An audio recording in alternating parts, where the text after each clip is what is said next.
Buenas tardes a todas y todos. Y a todas las amigas y amigos radioescuchas de Radio Maya, ¿verdad?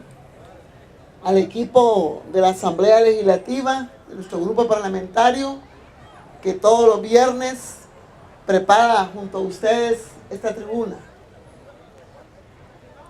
Hoy estamos bien, como decía Patti, porque no se ve lluvia y nos va a dar tiempo de sacar la tribuna. Bueno, esta semana han habido algunas cosas muy importantes que se han dado acá en El Salvador. Sí.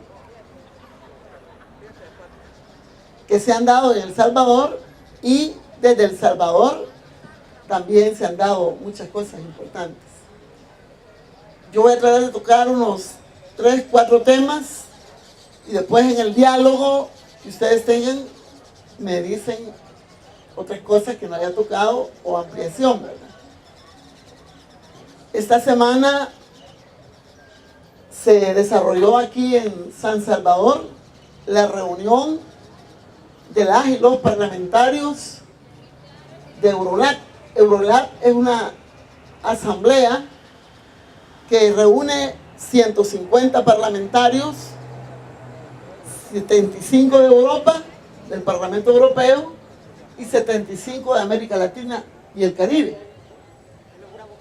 Estos se agrupan en el Parlamento Latinoamericano, Parlamento Centroamericano, Parlace, Parlamento Andino, lo que le llaman Parlandino, y el Parlamento del Sur, Parlasur. Entonces las asambleas nacionales o legislativas participan en el Parlatino, ¿verdad? También, directamente, o en el Parlasur, y desde ahí vienen. Ya lo del Parlacen y Parlandino directamente los eligen, ¿verdad? Entonces fuimos anfitriones. Bajo nuestra responsabilidad como país estuvo toda la organización, ¿verdad? Apoyó totalmente la Asamblea Legislativa, apoyó nuestro gobierno y por supuesto el Parlamento Centroamericano. Y nuestro partido, FMLN, en su convención nacional del 25 de julio, en la resolución sobre el aspecto internacional, en un párrafo, decía que íbamos a apoyar la Eurolat cuando se desarrolló aquí. Se hacía en el marco de la CELAC. La CELAC, ¿saben qué es? Es la comunidad, es de todas las naciones de América Latina y el Caribe, ¿verdad? Comunidad de estados, ¿verdad? Latinoamericanos. Entonces ella se iba a reunir aquí 26, 27 de octubre. Esa CELAC es producto de las nuevas visiones de integración de los pueblos, basado en la solidaridad, la cooperación, en la complementación y en el respeto a la soberanía. Y su principal objetivo es ser de América Latina y el Caribe una zona de paz. Estas son las nuevas formas de integración, igual que el ALBA, que heredamos de grandes unionistas, integracionistas como Chávez, Fidel Castro, Kirchner, Lula, Chafik, varios. Y estos son como nuevas formas de integrarse, porque existe la OEA, la Organización de Estados Americanos, existe el SICA, el Sistema de Integración Centroamericano. Bueno, que sigan existiendo, pero los pueblos decidieron tener formas de integración más soberanas, más independientes.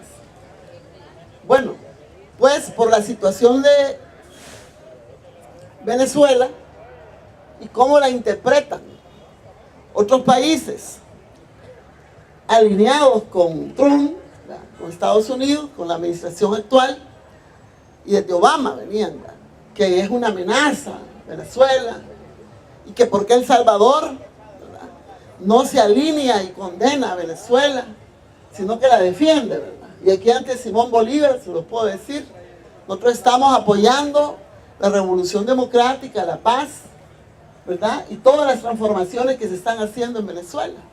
Entonces 11 países de América Latina dijeron que después que se dio la Asamblea Constituyente en Venezuela, que tuvo a su base la Constitución de la República, todo el procedimiento, dijeron estos países, vamos a ir a Europa a decir que ya no se haga la CELAC en El Salvador, ¿verdad? Que era en octubre. Y entonces la han pospuesto. Pero nosotros ya teníamos previsto, en ese contexto, hacer hoy en septiembre la Eurolat. Esa no se suspendió. Y saben que de los resultados de esa reunión entre los parlamentarios que sesionaron aquí en la Casa Dueñas, que está por el Parque Infantil, y también en la Asamblea Legislativa, fueron las plenarias en el Salón Azul. Nosotros los diputados y diputadas les dimos nuestros curules para que ahí se sentaran los diputados de la Eurolat. Pues allí sacaron una resolución y uno de los puntos es precisamente exigirle, dice, a los jefes de Estado de Europa, de América Latina, que se dé la CELAC, que se dé esa comunidad de estados de América Latina, que se reúnan y que se reúnan aquí en San Salvador. Ese es un éxito. Demos un aplauso a esa resolución, a ese punto, ¿verdad? Porque nos reconoce. Y les voy a decir que aplaudieron la hospitalidad, aplaudieron toda la organización y todo el contenido de trabajo del pueblo salvadoreño expresado por nuestros compañeros y compañeras que se pusieron al frente. Ustedes conocen a Mirtala López, la diputada del Parlamento Centroamericano, vicepresidenta. Pues ella era la encargada principal de toda esa organización. Y les digo, porque estaba yo ahí presente, que cuando le agradecieron a ella, todos los diputados de derecha, de centro que le llaman, y de izquierda, se pararon, fíjense, y le dieron el gran aplauso. Demos un aplauso también nosotros a Mirtala, ¿verdad? Que nos reconoció, que nos puso bien, pues, como país.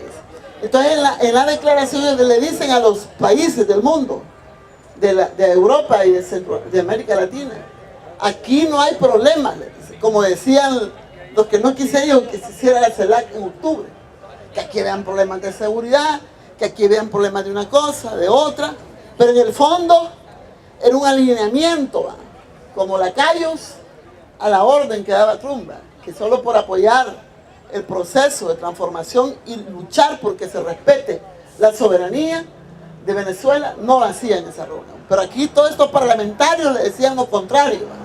Y se fueron con el compromiso de hablar en cada país con su gobierno.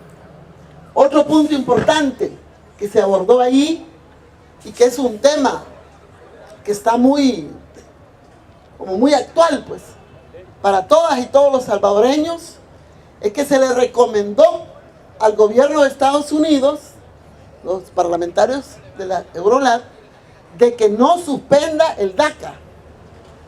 Ustedes saben qué es el DACA. Es un programa que beneficia a jóvenes que se fueron para Estados Unidos porque tienen familia allá, ¿verdad? Y la característica del DACA es que se requieren ciertos requisitos, ¿verdad? Como haber entrado a Estados Unidos antes de cumplir 16 años de edad, no haber tenido estatus regular migratorio antes del 15 de junio del 2012, haber residido continuamente en Estados Unidos desde el 15 de junio del 2007, desde 2007 hasta la actualidad. Eso entre otros requisitos. Entonces, hay muchas personas adscritas al DACA, ¿verdad? Y ahorita son personas con un grado académico, hablan inglés fluido, entre otros elementos que los diferencian de los programas del TPS, porque estas personas eran menores de 16 años cuando entraron y se les daba la oportunidad de prepararse.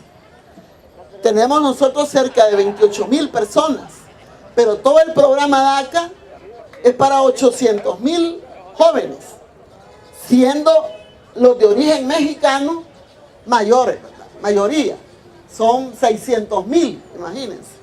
Los jóvenes mexicanos que ahora van a ser afectados si Trump define implementar la decisión de quitar este programa.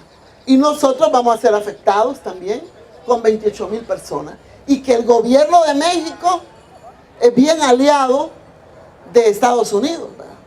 Aquí se le dice al pueblo que debido a la posición que hemos adoptado de exigir el respeto a la soberanía y autodeterminación de Venezuela, nos están quitando el programa. Pero eso es falso, porque se lo están quitando a otros países que son muy amigos de Estados Unidos en este tema de Venezuela y que han votado en la OEA y que son parte de ese grupo de los 11 países que pidieron que aquí no se hiciera el la CELAC, perdón. Entonces, no es cierto, ¿verdad? Esto lo anunció en la campaña presidencial Trump de que iba a hacer recortes a programas.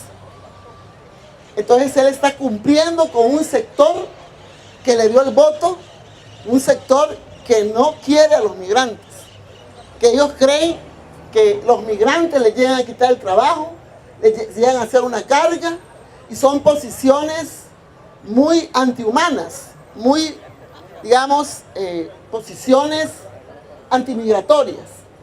Pero eso es desde que entraba en campaña y ahora les está cumpliendo.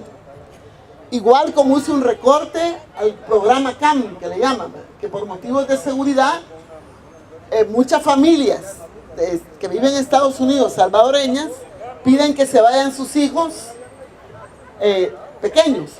Y entonces había un programa que les permitía, a través de la embajada, salir.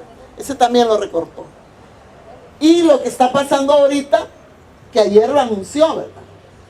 El programa, el TPS, ¿verdad? Programa temporal para los migrantes, se lo quitó a Sudán, a África. Ya se lo había quitado a Sierra Leona. Se lo había quitado también a otros países, que le voy a decir cuáles otros: Guinea, Liberia y Sierra Leona. Hoy se lo quitó a Sudán. Hoy solo quedan en el mundo 9 países con TPS. A Haití lo que le hizo fue reducirle el tiempo de beneficio de este programa temporal, ¿verdad?, para los migrantes. En vez de 18 meses, se lo redujo a 6 meses. Y quedan otros. Nosotros, como El Salvador, nos están aplicando desde el 2001 este programa. Al principio comenzó con 260,000 personas. Hoy tenemos 190,000 que se han acogido a este programa. La diferencia entre 260,000 y 190,000 que ahora hay es que muchos de ellos, casi 70,000 personas, se han ido regularizando, ya son residentes, otros quizás volvieron, es decir, han resuelto, ¿verdad? Se han acercado a resolver. Ahora estos 190,000 personas, que viene siendo de todos los que tenemos allá en Estados Unidos, que son más de 3 millones, son pocos. Pero estos pocos contribuyen con sus remesas al desarrollo del país y con su trabajo contribuyen a la riqueza norteamericana. Se ha comprobado en estudios que anualmente nosotros producimos 76,000 millones de dólares en la producción, en la paga de impuestos allá en Estados Unidos. Entonces es muy importante que las familias que se han acogido al TPS se les respete. ¿Cuándo se nos va a acabar el tiempo que tenemos para que haya otra prórroga? En marzo del otro año. Ya en enero empieza a anunciar Trump qué tiempo va a dar, porque a estos de Sudán les han dado hasta el 2 de noviembre que se cumple el tiempo que les permitía el programa, pero ya se los avisaron, ¿verdad? Entonces nosotros nos van a avisar ahí por enero, pero nuestro gobierno está haciendo muchas acciones para evitar que nos corten el programa en tiempo, y mucho más peligroso podría ser que nos lo suspendieran, ¿verdad? Entonces, esta semana que pasó fue una comitiva con el canciller Hugo Martínez de compañeros y compañeras, ¿verdad?, de la asamblea. Allí participó Karina Sosa, Manuel Flores, y se vieron con congresistas, con senadores, con la comunidad salvadoreña. Estuvieron hablando. Solo con congresistas tuvieron 12 reuniones. ¿Para qué? Para que incidan con el gobierno de Trump, por uno, que no recorte el programa DACA, ¿verdad?, que permita que los 28,000 jóvenes que llegaron allá y que son estudiantes, que ya les dije que hablan inglés, que tienen algunos grados académicos, etcétera, se queden. Allí tienen una posibilidad, ¿verdad?, que no los vayan a deportar. Y segundo, lo del TPS, que haya una prórroga a este programa de temporal, ¿verdad?, mientras resuelven su situación migratoria. Entonces esas son acciones, pero también las ha hecho el gobierno. Y nuestro presidente, en la reunión 72 de las Naciones Unidas, la asamblea 72, asamblea de las Naciones Unidas, antier o ayer, habló. Y uno de los puntos centrales que tocó fue el tema de los migrantes, ¿verdad? Tanto que no se suspenda el programa DACA como este programa TPS. Hizo gestiones y ha propuesto soluciones nuestro presidente. Eso es lo que han andado haciendo allá en Estados Unidos. Acá nosotros hemos creado un fondo especial en la Asamblea Legislativa, a iniciativa del Frente, para que ese fondo sirva para asesorías legales allá en todos los consulados. Nosotros tenemos 18 consulados en Estados Unidos, como El Salvador. Pero hemos hecho un entendimiento con México, con Nicaragua y Honduras, para tener en conjunto los 4 países 90 consulados. Y en todos esos consulados se está dando asesoría de cómo regularizar la permanencia en Estados Unidos. Hay asesorías legales. Entonces aquí este fondito que hemos creado en El Salvador va para los consulados, para asesorar. Y también los retornados, los que están volviendo a El Salvador, parte de ese fondo que creamos va para ellos, ¿verdad? Y aquí en la Cancillería, en el Ministerio de Justicia, que de ahí depende Migración y Extranjería, tenemos también planes para retornados, para la atención. Entonces estamos, como dicen, contribuyendo a resolver este problema, ¿verdad? Cuando nuestro gobierno llegó, el primer gobierno del FMLN en el 2009, ya encontró cantidad de gente, ¿verdad?, allá en Estados Unidos y en todo el mundo, en la diáspora. Cerca de 3 millones, ¿verdad?, un poquito más. Ya teníamos esta situación, ¿verdad?, que no debe verse como un problema, debe verse como un reto. ¿Cuál es el reto? Hacer de El Salvador un país donde valga la pena vivir, como decía Chafik. Demos un aplauso a Chafik. Tenemos que hacer de El Salvador un país donde valga la pena vivir, donde haya desarrollo social, económico, trabajo, oportunidad, todo lo que se relaciona a la prevención, ¿verdad? Y así nuestros niños, nuestros jóvenes, nuestros adultos no van a ver al norte, Estados Unidos, como el sueño americano, sino que lo vamos a ver acá. Pero eso pasa por lo que dice la Constitución, propiedad privada en función social. ¿Qué quiere decir eso? La propiedad privada en función social. Que las personas, entre más ingresos tienen, más le pagan al Estado, al fisco, sus impuestos. Y con eso se puede financiar el presupuesto de la nación. Pero tenemos los problemas, ¿verdad?, que los que más tienen recursos no quieren pagar sus impuestos, los evaden, los eluden, y por eso, a pesar de los esfuerzos que se hagan por la reforma social, la reactivación económica, tenemos las dificultades. Pero aún así, con todas esas evasiones, con todas las dificultades que a veces tenemos cuando incrementamos los impuestos a los ricos y que la Sala de lo Constitucional lo declara inconstitucional, nuestro gobierno va respondiendo, ¿verdad? Entonces, esos son temas de actualidad que estamos trabajando dentro de la Asamblea Legislativa y nuestro partido. Otra cosa importante que ha habido esta semana es la situación de las pensiones. Estamos siempre luchando para una reforma al sistema de pensiones en beneficio ¿de quiénes? De los pensionados, de los trabajadores, de la vejez, de los discapacitados, que hayan garantías reales de que vamos a tener una pensión vitalicia y digna. Y queremos la reforma, ¿por qué? Miren, en el año 96 el sistema de pensiones lo administraba el Estado, ¿verdad? Las cotizaciones.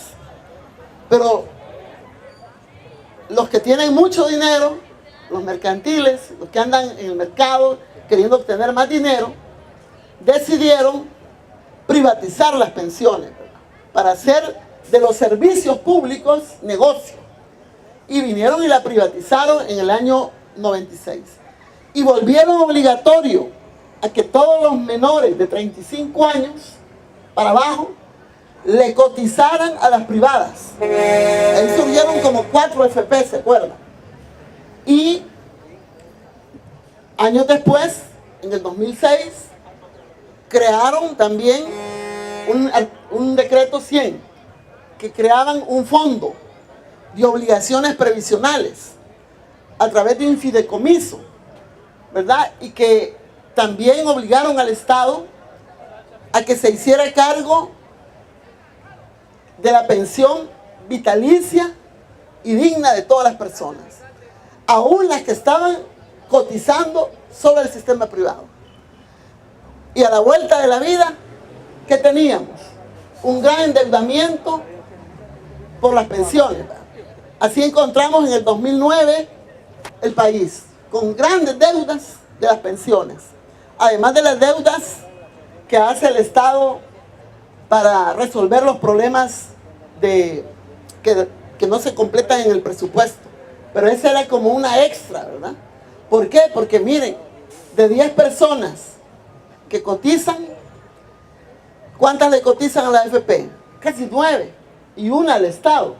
Pero de 10 personas que son pensionadas, 8 las pensiona el Estado y 2 las pensionan las AFP. ¿Por qué? Porque cuando a una persona se le acaba lo que cotiza en su cuenta individual, después que se le acabó, le pasan la obligación al Estado, que le tiene que pensionar para toda la vida, sin que esa persona le haya cotizado un 5 al Estado. Esas cosas son injustas, porque están obligando a un Estado a que subsidie, ¿verdad?, a las personas sin que éstas le hayan contribuido a un fondo común solidario. Ahora todo el mundo sabe que el sistema ha colapsado, el sistema privado. Ya no se puede seguir así. Entonces están las propuestas. El gobierno desde el año pasado hizo una propuesta para hacer un sistema mixto y ha reformulado recientemente, hoy en julio, su propuesta, que la apoyan también los trabajadores y nuestro grupo parlamentario, porque es la propuesta más beneficiosa a los trabajadores. Nosotros tenemos una gran responsabilidad en el gobierno de hacer una pensión para todos en el país, vitalicia, y ojalá muy buena, porque ya con el gobierno de Funes se acuerdan que la pensión mínima es de $206.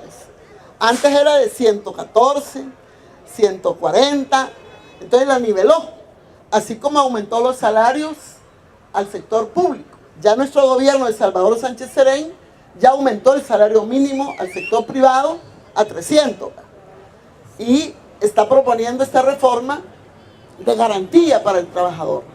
Entonces hoy la discusión sigue, porque fíjense que todo lo que el gobierno propone para resolver el pago a 175,000 pensionados se lo boicotea la Sala de lo Constitucional.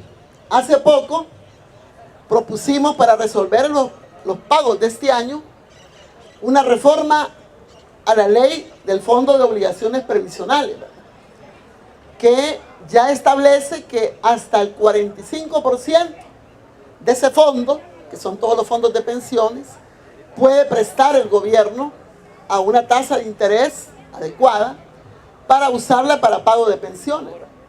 Entonces el gobierno pedía 5%, que venían a ser como unos 500 millones. Y entonces lo votamos en la Asamblea Legislativa. El presidente lo sancionó y la Sala de lo Constitucional lo declaró inconstitucional, dejando sin recursos al Estado, al gobierno, para pagar los meses que seguían. Entonces, ¿qué tenemos ahora? Que ha habido recorte del presupuesto del gobierno, ¿verdad?, para pagar septiembre. Ustedes oyeron allá en Ilopango, en el programa del Buen Vivir del presidente, cómo él dijo cómo iba a hacer los recortes para pagar el mes de septiembre. Y ya lo pagamos a los 175,000 pensionados. Pero ahora viene el tema de octubre y después noviembre. Porque miren, si queremos emitir bonos para pagar, los bonos se colocan, lo declaran inconstitucional. Y a otras veces no nos dan los votos en la Asamblea. A manera de que todas estas decisiones que va tomando el gobierno para resolver, se las van obstaculizando, bloqueando. Y son medidas electoreras, porque ellos dicen, si el gobierno resuelve el tema de las pensiones, si resuelve los problemas, al pueblo va a decir, el gobierno está cumpliendo. Y en el 2019 van a refrendar al gobierno. Entonces, como es una visión electorera la que tiene Arena, lo que hacen es oponerse a todo, oponerse y no dar los votos cuando son necesarios. Se han dado el lujo hasta de no votar por proyectos de cooperación que otro país lo quiere dar, y también préstamos que pueden contribuir a resolver temas de hospitales, temas de educación, temas de carretera para el desarrollo. ¿Y qué cola tiene, por ejemplo, el BID de países que quieren que los cataloguen como sujetos de crédito porque cumplen? Y nosotros nos damos el lujo, porque Arena no quiere, de desperdiciar esos préstamos. Nosotros, cuando fuimos oposición, fuimos una oposición constructiva. Nunca votamos contra aquello que puede beneficiar al pueblo. Pero hay oposición destructiva y hay oposición que primero está el cálculo electorero del 2019 antes de apoyar a la población. Entonces esos son los problemas que tenemos. Hoy está todavía el FMLN negociando, ¿verdad?, discutiendo cómo vamos a resolver que esta semana necesitamos 91 millones de dólares para pagar las pensiones de octubre y para pagarle, ya es el tiempo, a ese fondo de obligaciones previsionales, ¿verdad?, que tenemos que ver cómo pagamos, ¿verdad? Hay que emitir, ¿verdad?, el dinero, o sea, los bonos para poder pagar esos certificados previsionales, que ya llegó el tiempo. Entonces ahorita hay un gran anuncio por ahí, ¿va? Vamos a caer en impago. Y Arena está en esa dirección, ¿verdad? Sí, caigamos en el impago, ¿va? Pero también tienen el doble discurso de decir, queremos dialogar, dicen ahora. Pero si el diálogo está abierto, el presidente lo planteó desde ese tiempo. El año pasado, se recuerdan, se crearon 4 mesas. La mesa fiscal, la mesa de reforma del sistema de pensiones, la mesa reactivación económica y la mesa del café. ¿Cuáles dieron un resultado? En una parte, la mesa fiscal, ¿verdad?, pero se quedó inconcluso, porque faltaba seguir discutiendo la reforma fiscal, que nos permitiera resolver financieramente estos meses. Y se creó una ley especial, ¿verdad?, de transparencia fiscal. Entonces, pero quedó pendiente otra cosa. De ahí tenemos la del café, dio resultado. O sea, si hay un plan de reactivar el café. Pero la que no dio resultado es la de la reforma del sistema de pensiones, ni de la reactivación productiva. Y el gobierno los ha estado llamando todo este tiempo para sentarse y continuar la mesa.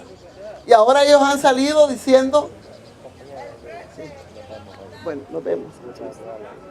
Gracias. Y ahora ellos han salido diciendo nuevamente que ahora quieren dialogar y que ellos son los que están ofreciendo. Pero si le hemos dado la historia, si hemos seguido la historia de cómo actúan ellos se han levantado permanentemente en las mesas. Yo trabajo en algunas de esas mesas, la de los partidos políticos que se instaló en el 2015, ellos se levantaron en noviembre, después de nuestro congreso, diciendo que no coincidían ideológicamente. Pero en las mesas no se discute los grandes temas ideológicos. Lo que se discute es aquello que puede unirnos, que podemos sacar un acuerdo, cosas políticas que beneficien al pueblo. Pero ellos usaron de excusa que no compartían la ideología que habíamos expresado nosotros en el Congreso. Absurdo, ¿verdad? Pero siempre están justificando por qué no sentarse en la mesa. Y ahora salen tácticamente, como para ganar votos, ¿verdad? Sí queremos dialogar, pero en el fondo no quieren acordar nada. No quieren acordar nada y que se produzca una situación de impago. Bueno, ya para ir cerrando los temas que estamos discutiendo, solo decirles de que ayer hubo una gran marcha de los sectores populares, ¿verdad? ¿Fueron ustedes? Levanten la mano. ¿Quiénes fueron? Bastante, ¿verdad? Entonces ayer fueron a pedirle a la asamblea de Eurolat, le fueron a dejar una carta donde plantean el problema, ¿verdad? Para informar al mundo de lo que está pasando, ¿verdad? Y aquí los compañeros pues están respaldando la posición del gobierno, la reforma del gobierno que está planteando, ¿verdad? Entonces eso es importante que nos sumemos a todas esas luchas. La propuesta del gobierno quiere crear el fondo, ¿verdad?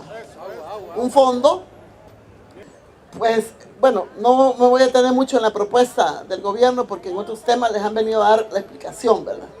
Solo decirles de que hay que sumarse a esa lucha. Hay que sumarse, es justa, porque es la que más les va a permitir ahorrar a todos los trabajadores y respeta las edades de jubilación y pone un límite. Aquí hay gente que tiene pensiones hasta de 8,000 y la mínima es 206, ¿verdad? Que puso FUNE. Pero hay gente que, entonces nosotros estamos proponiendo de que sea el límite $2,000 dólares. No más en una pensión, en un rango, ¿verdad? Pero que hay que organizar todo eso. Hay que hacer una propuesta equitativa, justa, ¿verdad? Y que le garantice a los trabajadores perpetuidad, o sea, lo que llamamos vitalicio, dignamente.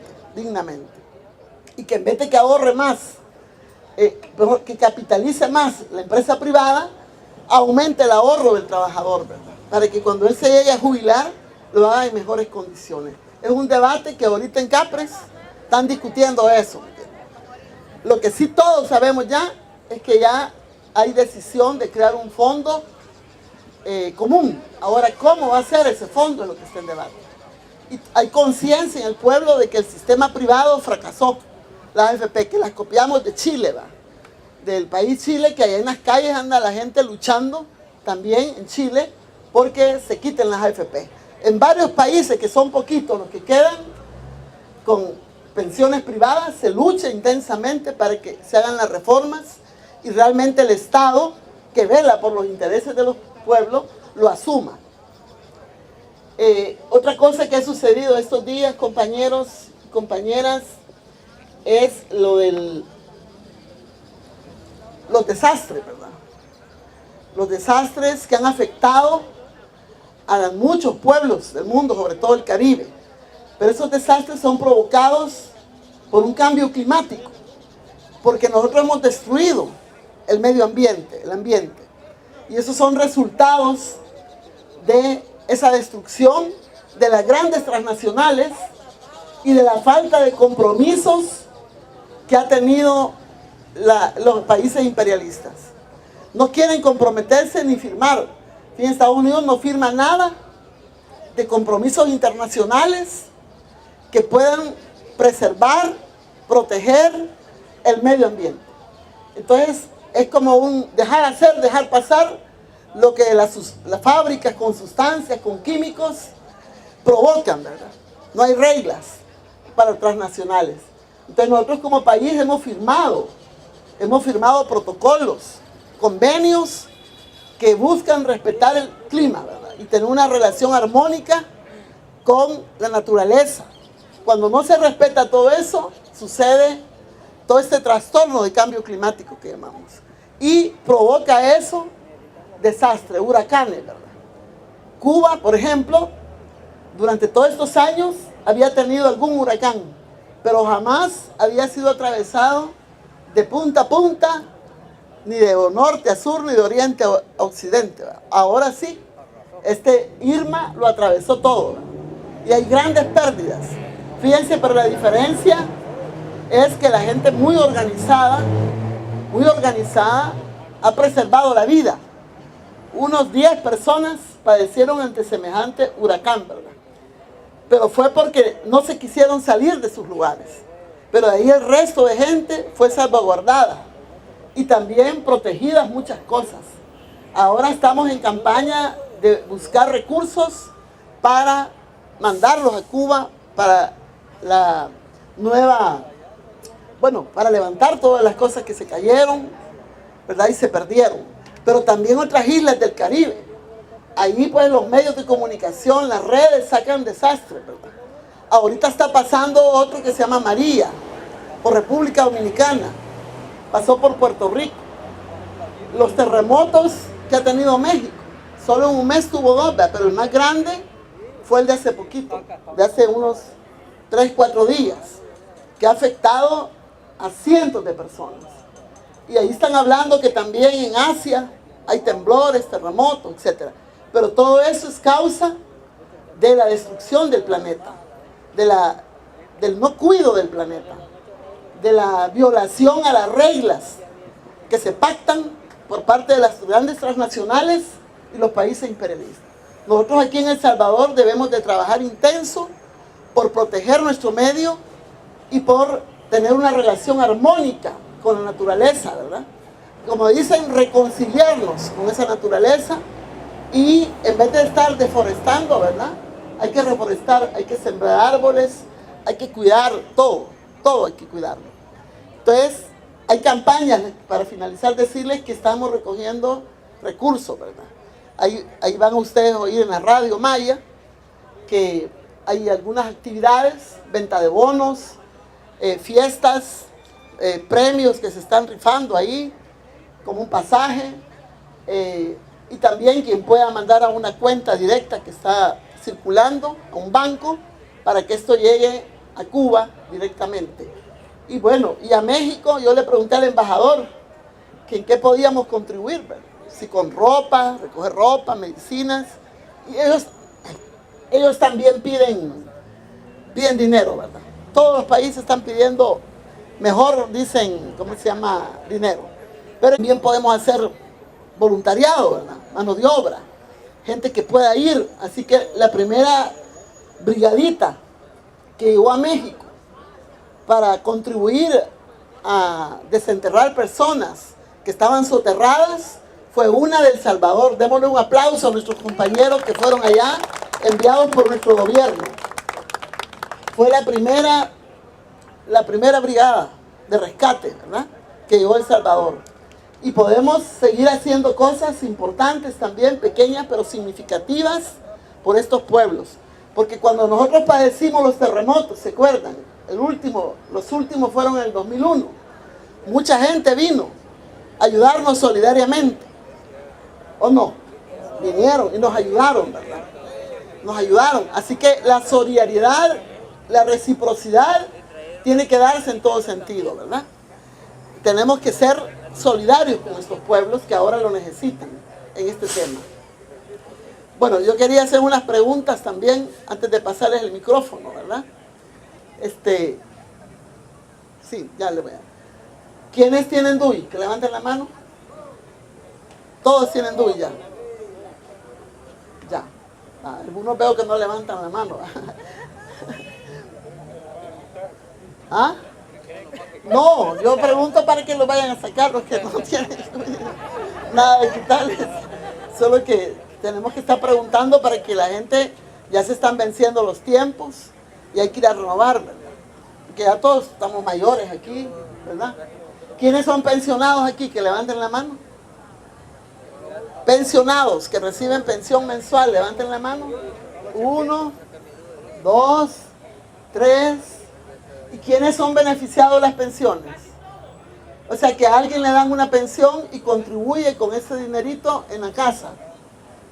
¿Quiénes son beneficiados aunque no reciban la pensión directamente? Levanten la mano. No hay también. Pero estamos por la causa justa de que haya una reforma al sistema de pensiones. ¿Quiénes la apoyamos? Todos, ¿verdad? Ah, bueno, eso sí es importante para nosotros. Sí, eso es de solidaridad, ¿verdad? Y preocupados por el bienestar de los otros compañeros y compañeras. Eso es muy bueno. Conoce más del trabajo de nuestro grupo parlamentario. Síguenos en Twitter, encuéntranos como @gpfmln. En Facebook, dale like a nuestra página Grupo Parlamentario FMLN. O visita nuestra página www.gpfmln.sb.